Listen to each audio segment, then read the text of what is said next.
Hello amigos, how you guys doing? Hope you're having a nice day wherever you're at. The weather's pretty hot and humid here, but I got a good ride in with the missus today and missed a few thunderstorms, made it home before we got rained upon. And also I decided with the rest of my day I'll finally pick up where I left off on the Ironhead. So I got the fan going in the shop, and I'm not going to turn it off because it's too uncomfortable to turn off that fan. But what I will do is turn this radio down. So anyway, I have the Ironhead, I have the gas tank taken off, sitting there. I've pulled the carburetor off, and I've been having the hardest time with intake leaks and stuff like that. As you can see, this is my intake manifold, and it goes right up in there. You got to get it just right. If you don't, if it's cocked this way, that way, or whatever, you're going to have an intake leak.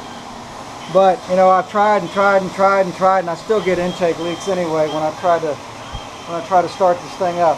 I can spray carburetor cleaner once this thing is all sealed off. I spray carburetor cleaner there, and the idle still changes, which tells me that there's always an intake leak. And I have also learned I'm not the only one that has this kind of frustration. It's always hit and miss with these old bikes. So the solution to it all, these guys I ran into, they come up with this idea. It looks like a hose of some sort that's of the perfect ID, and you just fit it on like that, and fit it on like that, and you take your intake manifold and you just kind of wiggle the thing in there. Well, shoot, I need two hands to do this, but hold on a second. And it fits in there like that, and you take one of these hose clamps and put it on that side, another one on that side, and that side, and it's supposed to seal off my problem. Try to get the carburetor on there and see if it runs okay. I also bought some new exhaust clamps because these are just shot right here, and they're loose. I have them tightened up as tight as I can get them, and they're still loose. So I bought some new ones. I'm going to put these on. More than likely I'll have to go through this carburetor again, because you know, I got frustrated with the thing last time and I just let the thing sit because I felt so defeated at it. But you know, wham wham wham. So I'm gonna see what I can do. I mean, I've rotated my heads, turned them inward, this and that, and tightened everything back down. So I'm gonna set you down right now and show you what I've done since the last time I set you down. Well, okay, now I'm back, and I didn't record it because I had a suspicion it wasn't going to work, and I didn't feel like, well, maybe I should have shown you how it ran. But it ran like crap, man.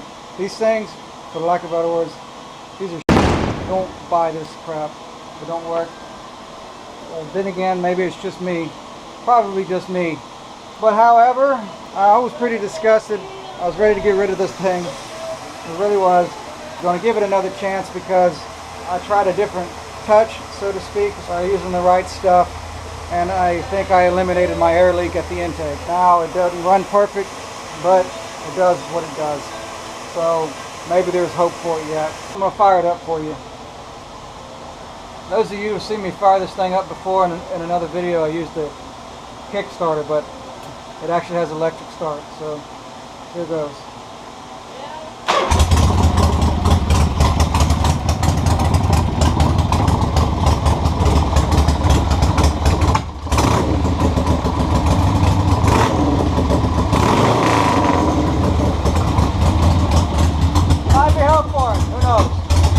But it's still running rough, so I'm guessing it's a carburetor deal. You got to get the jets right. Maybe something in the points. I don't know. That's the update on the Ironhead Sportster. There is umpteen million other things to do to this thing other than get it to run right and idle correctly. I think I figured out my touch I'm supposed to have as far as lining up my intake. So I'll tell you what, it's a real pain in the butt if you've never done it before. And if you've done it before 100,000 times, it's still a pain in the butt. So Harley really did the right thing when they came out with the Evo by coming up with the flange style of intake.